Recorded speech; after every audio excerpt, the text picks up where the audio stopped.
मुंबई महानगरपालिका निवडणुकीपूर्वी शिवसेना उद्धव बाळासाहेब ठाकरे पक्ष हा ऍक्शन मोडवर आलेला आहे आणि आता आपण ही दृश्य पाहतोय। मुख्यमंत्री देवेंद्र फडणवीस हे पोहोचलेले आहेत। छगन भुजबळ आपण पाहतोय हे या दृश्यांच्या माध्यमातून।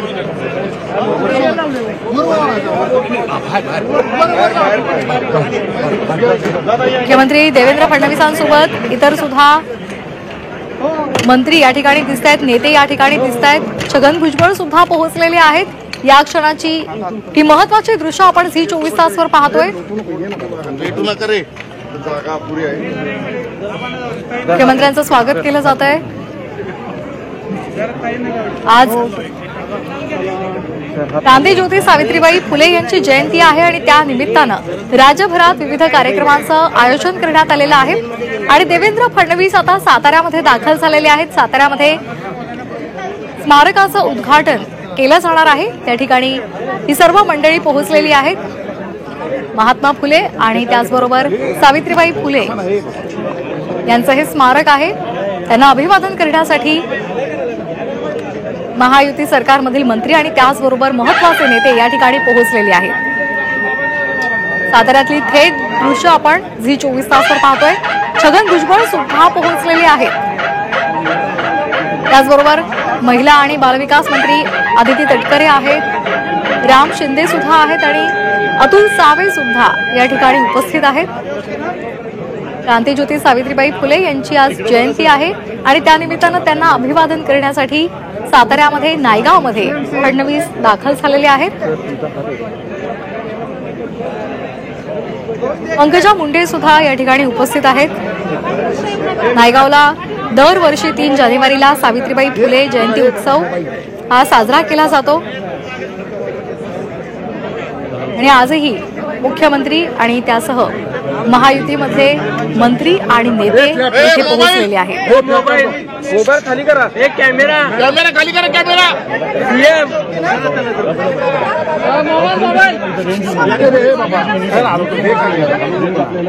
मुख्यमंत्री देवेंद्र फडणवीसांनी पुष्पहार अर्पण केलेला आहे आणि अभिवादन सुद्धा केलेलं आहे। हे दृश्य आपण पाहतोय झी 24 तासवर। शिवेंद्रराजे भोसले सुद्धा इथे दिसत आहेत, शंभूराज देसाई आहेत आणि त्याचबरोबर इतर महत्त्वाचे नेते आणि मंत्री सुद्धा इथे उपस्थित आहेत।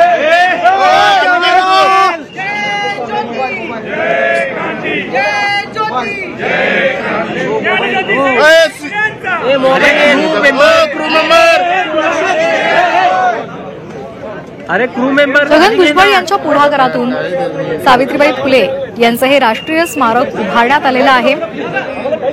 फुले दाम्पत्याच्या जीवन कार्यावर आधारित ही शिल्पसृष्टी उभारण्यात आलेली आहे आणि या ठिकाणी मुख्यमंत्री देवेंद्र फडणवीस आणि त्याचबरोबर महायुती सरकारमधले नेते आणि मंत्री इथे पोहोचलेले आहेत।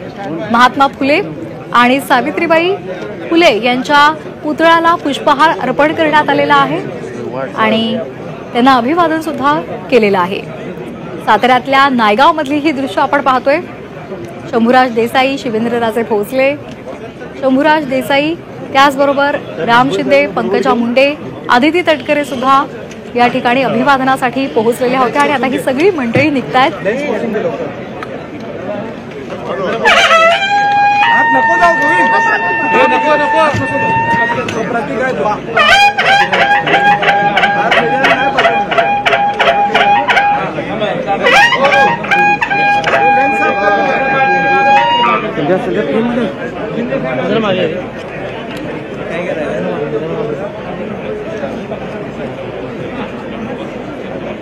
सावित्रीबाई फुले यांची आज जयंती आहे आणि त्यानिमित्त राज्यभरात आज विविध कार्यक्रमांचं आयोजन करण्यात आलेलं आहे। साताऱ्यामध्ये नायगावमध्ये राष्ट्रीय स्मारक उभारण्यात आलेलं आहे छगन भुजबळ यांच्या संकल्पनेतून आणि त्या ठिकाणी आता मुख्यमंत्र्यांनी पुष्पहार अर्पण केलेला आहे, त्याचबरोबर अभिवादन सुद्धा केलेलं आहे। महायुतीमधले इतर नेते आणि मंत्री या ठिकाणी उपस्थित होते। सावित्रीबाई फुले यांनी या पूर्ण सगळ्या महिलांना शिक्षणाचा अधिकार उपलब्ध करून त्यांनी दिलेला होता आणि आता त्यांना अभिवादन करण्यासाठी आज राज्यभरात विविध कार्यक्रमांचं आयोजन करण्यात आलेलं आहे। ही दृश्य आपण पाहिलेली आहेत साताऱ्यातल्या नायगावमधली।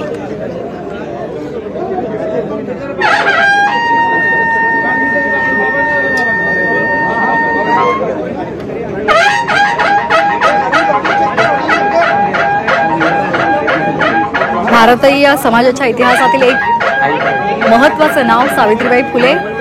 शिक्षण क्षेत्रामध्ये त्यांनी क्रांती घडवून आणलेली होती. स्त्री शिक्षण, त्याचबरोबर बालविवाह विरोध आणि समाजातील विषमतेविरोधात त्यांनी लढा दिला होता.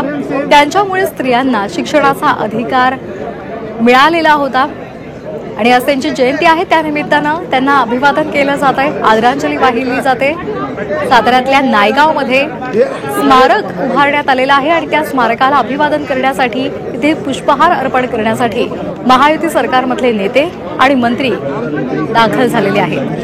थोड्याच वेळापूर्वी मुख्यमंत्र्यांनी इथे अभिवादन केलेलं आहे, त्याचबरोबर त्यांनी अभिवादन सुद्धा केलेलं आहे. दरवर्षी या ठिकाणी सरकारच्या मंत्रिमंडळातील अनेक मंत्री उपस्थित राहत असतात आणि आदरांजली वाहत असतात. छगन भुजबळ यांच्या संकल्पनेतून हे स्मारक उभारण्यात आलेलं आहे. कॅमेरा मोबाईल मेंबर कॅमेरा कर खाली.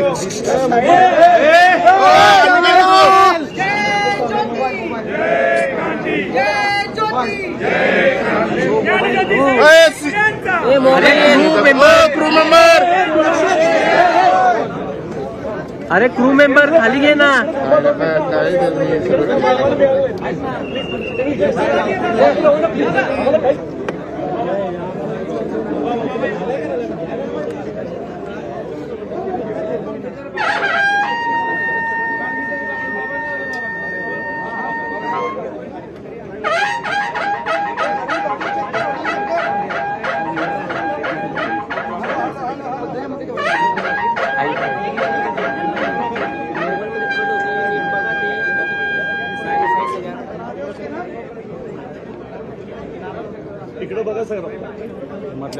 साताऱ्यातून ही थेट दृश्य आपण पाहतोय. देवेंद्र फडणवीस नायगावमध्ये दाखल झालेले आहेत. राष्ट्रीय स्मारकाला त्यांनी पुष्पहार अर्पण केलेला आहे. महात्मा फुले, त्याचबरोबर सावित्रीबाई फुले यांचे अर्धाकृती पुतळे आहेत, त्यांना पुष्पहार अर्पण करून या सर्वांनी अभिवादन केलेलं आहे.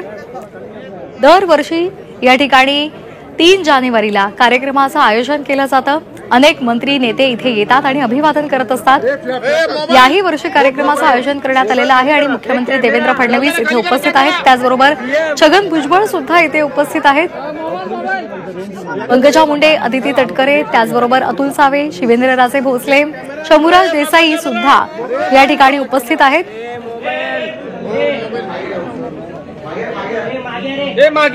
सावित्रीबाई फुले यांची आज जयंती आहे. त्यांचं सुरुवातीचं जीवन हे अत्यंत संकटांनी भरलेलं होतं. कायमच त्यांना लढा द्यावा लागला होता. सातारा जिल्ह्यातल्या नायगावमध्ये त्यांचा जन्म झालेला होता. 9 वर्षांच्या असतानाच त्यांच्या आईवडिलांनी त्यांचं महात्मा फुले यांच्याशी लग्न लावून दिलेलं होतं आणि त्यानंतर महात्मा फुले यांच्यासोबत त्यांनी निकरानं लढा दिला. स्त्री शिक्षणाच्या त्या पुरस्कर्त्या होत्या आणि त्याचबरोबर बालविवाह विरोधी धोरण सुद्धा त्यांनी अवलंबलेलं होतं. त्या संदर्भात सुद्धा त्यांनी लढा दिलेला होता. आज सावित्रीबाई फुले यांची जयंती आहे. मुलींना, स्त्रियांना जो शिक्षणाचा अधिकार मिळाला त्यामध्ये सावित्रीबाई फुले यांचं एक मोलाचं स्थान आहे, मोलाचा वाटा आहे. नवी साताऱ्यातील नायगावमध्ये दाखल झालेले होते त्यावेळची दृश्य आपण ही पाहिलेली आहेत. आज विविध कार्यक्रमांचं आयोजन करण्यात आलेलं आहे. महायुती सरकारमधील मंत्री आणि त्याचबरोबर नेते या ठिकाणी पोहोचलेले आहेत. पुष्पहार अर्पण करून या सर्वांनी अभिवादन सुद्धा केलेलं आहे.